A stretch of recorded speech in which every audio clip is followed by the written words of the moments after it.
Yo, what up? I'm late to talking about this, but it's something I've seen a lot of discourse about, in that people seem to not be fully understanding what's going on with this change.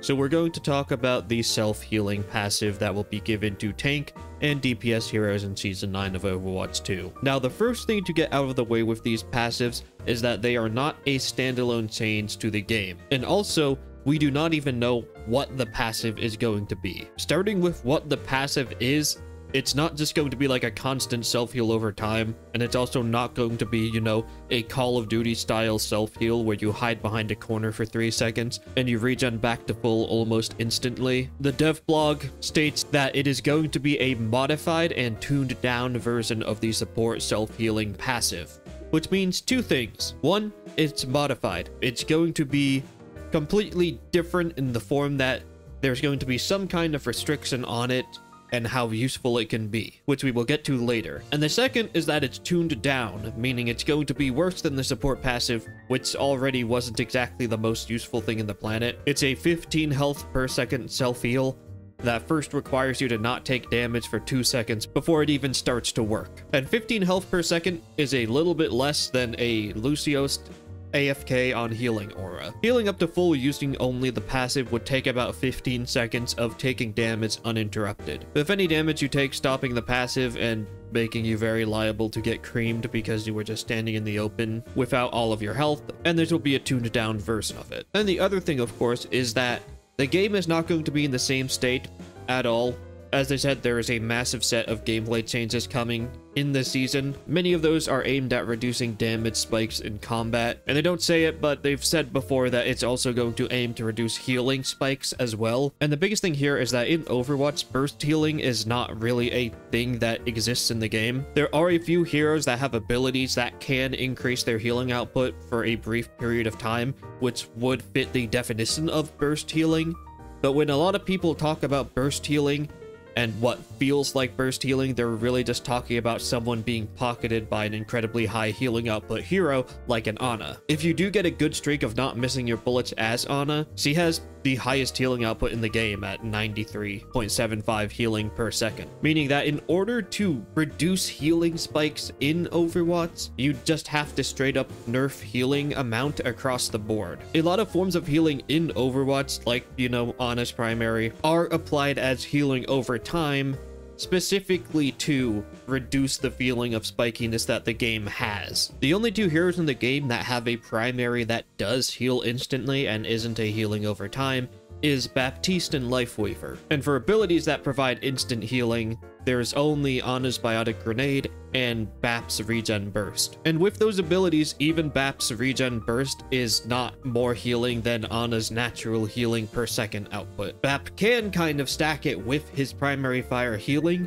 creating that kind of burst for a low health ally, but Regen Burst is also on a pretty lengthy cooldown, so it won't come up that often. But a lot of the times people talk about burst healing, they are referring to situations in which one hero is either being pure pocketed by a really high healing output character, or maybe even two different support characters at the same time, making it incredibly difficult to get the kill on them. So of course we have basically no information because they're not going to give us any until closer to Season 9 for some reason, but for some reason they decided it was a good idea to just drop that DPS and tanks are getting the support passive, a modified and tuned down version of it, but they're still getting the support passive, which honestly to me just feels like a massive misread of the Overwatch community, because people complain about the support passive all the time, so they just want to be, you know, a bit sneaky and be like, hey, I know you don't like that, but you're getting it too now it's fair. But they didn't elaborate on any of the other changes that are coming to the game that are going to actually work with that change, because it's just one part of a much larger system.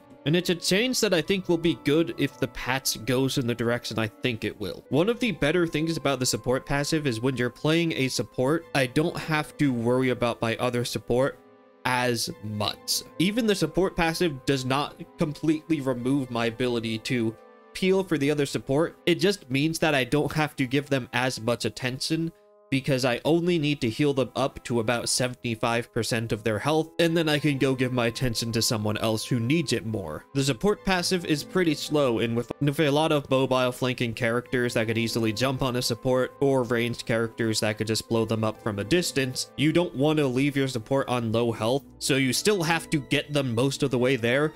But it's nice that if my support is missing 100 health, and my Ana bullet heals for 70, I hit them once, they're now missing 30 health. I can either waste another bullet on them, even though they're only missing 30 health, or go use that bullet on my tank, who's missing 300 health. And that's where the support passive is nice, because I can reasonably just leave my other support at 30 health if they are in a reasonably safe position, and just let the support passive kick in and heal them the rest of the way. That's what a lot of the value in the support passive is. It's that you're not as reliant on healing sources. You still need them because the passive is slow and leaves you vulnerable to getting jumped, and this change is going to make it the same for DPS heroes.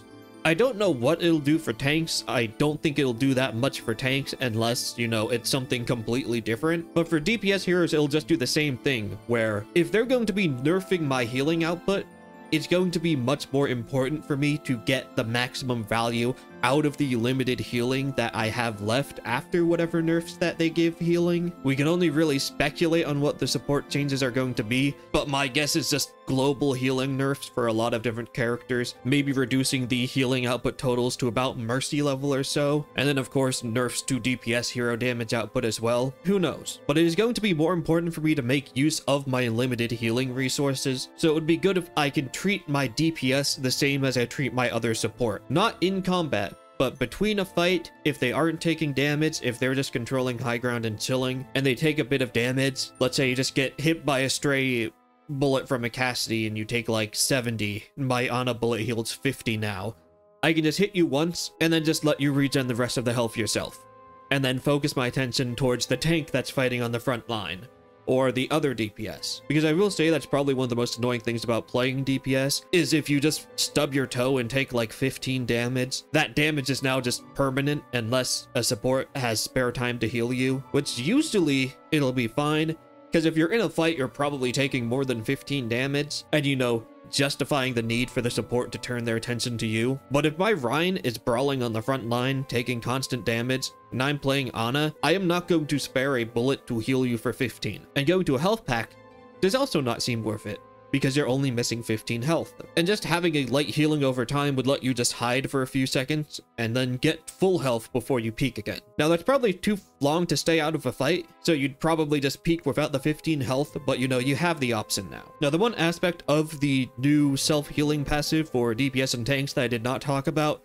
is the modified version of it. And what I believe it will be, or rather what I would want it to be, is that the restriction is just you cannot regenerate more than 25% of your maximum health from the passive. And this would cement the passive as really being meant for the exact reasons I was talking about before. Just being something to supplement healing from health packs or from your supports, so that if you're just left with, you know, a little bit of awkward health missing, that you can just heal it off yourself quickly, instead of having to have a support waste a bullet to heal you up that could go to someone else who needs it more, or you having to go grab a health pack. It will not remove the reliance on health packs or turn the game into Call of Duty. It's just going to work alongside of it. Imagine you're playing Tracer. You accidentally step in a Junkrat trap that was left there around a corner 5 hours ago, and Junkrat just forgot to place a new one ever since then, so you take 100 damage. So you grab a small health pack that heals you for 75. Now you're at 125 health. You're still missing 25 health. You have 3 options.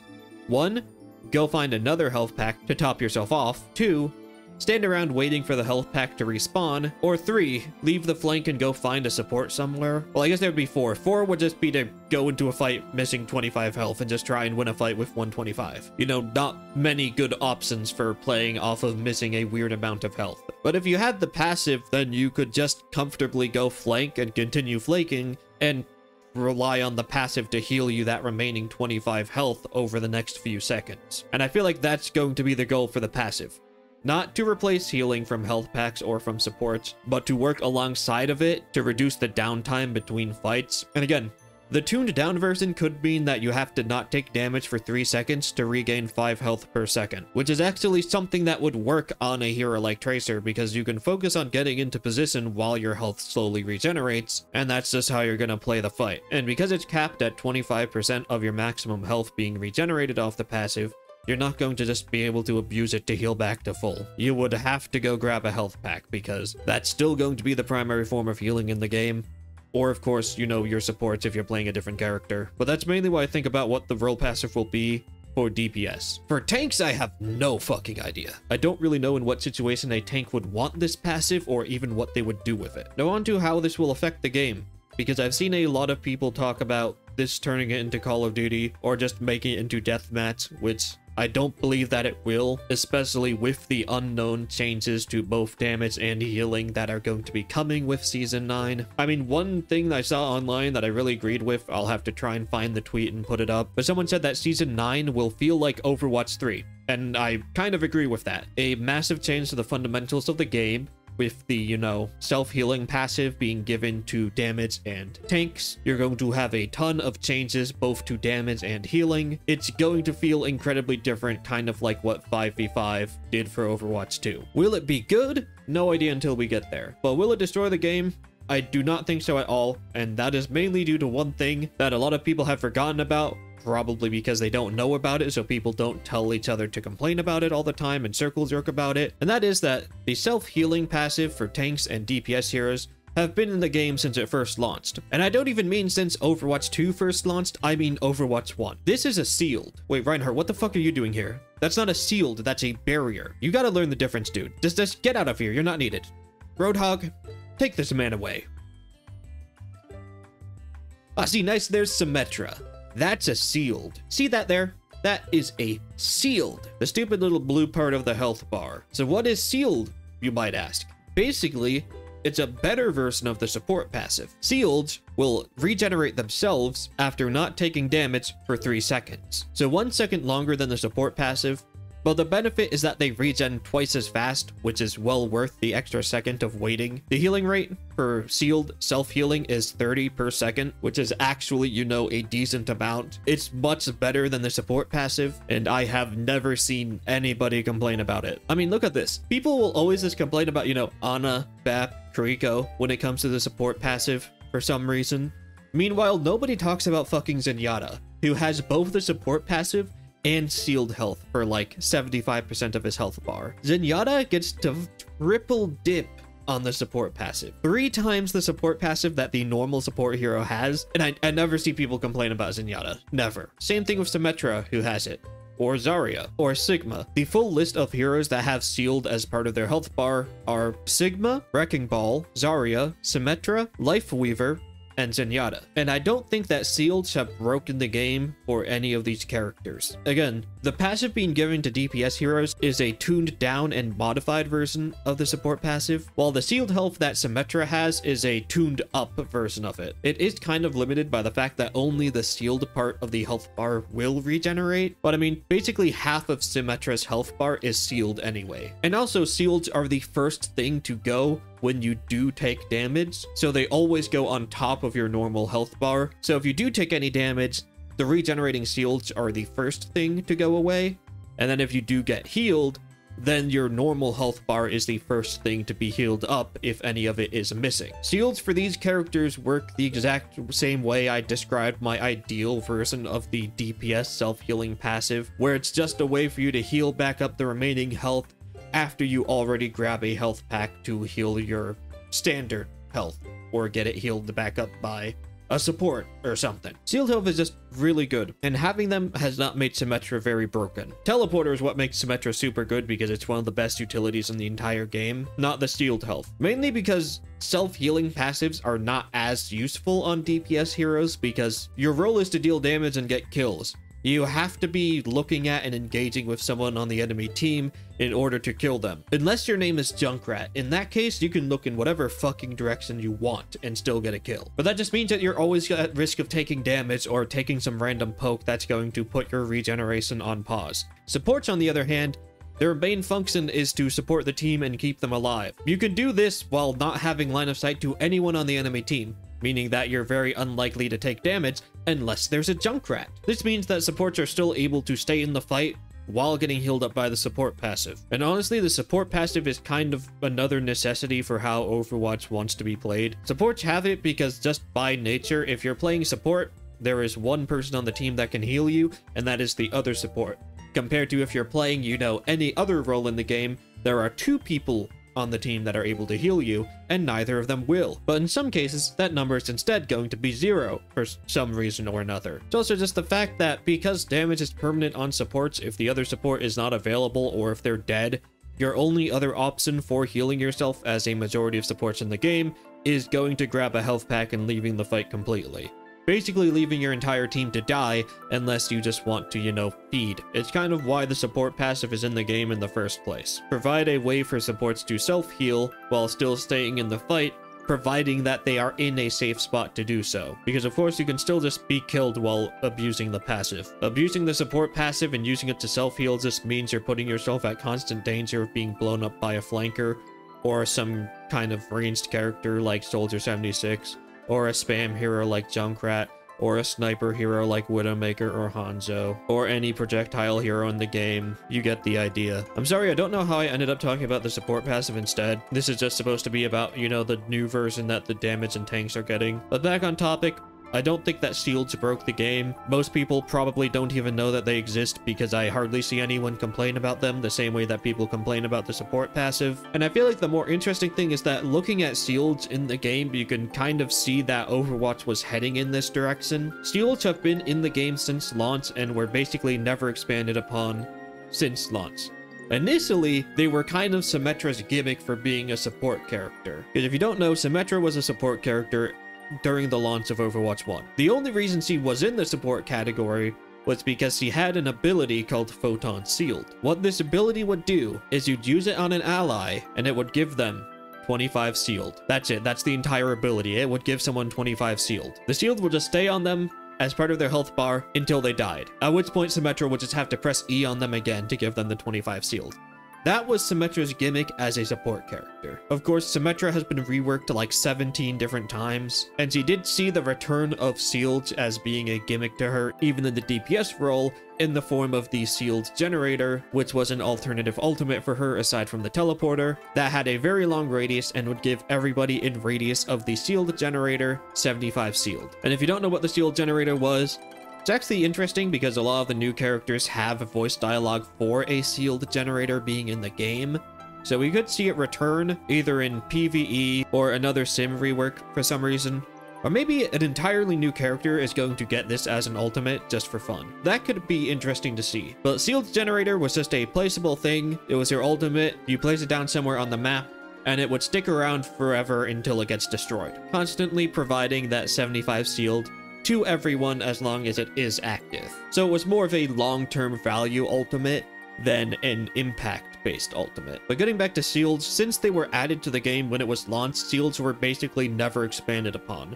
3 characters had them: Zarya, Symmetra, and Zenyatta. No other hero had shields as part of their health until we eventually got Sigma, who, like Zarya, has about half of their health bar made up of shield. But more interestingly, since Overwatch 2 launched, Blizzard has actually been experimenting with shields as a way to buff characters. In particular, 2 characters were buffed by being given shield health, the first of which being Wrecking Ball, getting 150 shield for basically the exact reason I talked about, just that now he only needed to grab 1 mega and then could regen the rest of the health that he's missing because it is shield. So he has much less downtime because now he only has to get 1 mega instead of having to, you know, grab a mega and then maybe a smaller health pack and then maybe go back to the mega. He can just rely on the shields to regen the last 150 of his health that he is missing, because he has 150 shield. Lifeweaver was also given shields to improve his survivability, so that if he's able to get out of combat, either through his mobility or just hiding on top of platform, he could actually regen a little bit of his health to make it easier for him to survive on the battlefield, because that was something Lifeweaver was really bad at. He would just die a lot and didn't have a lot of self-sustain.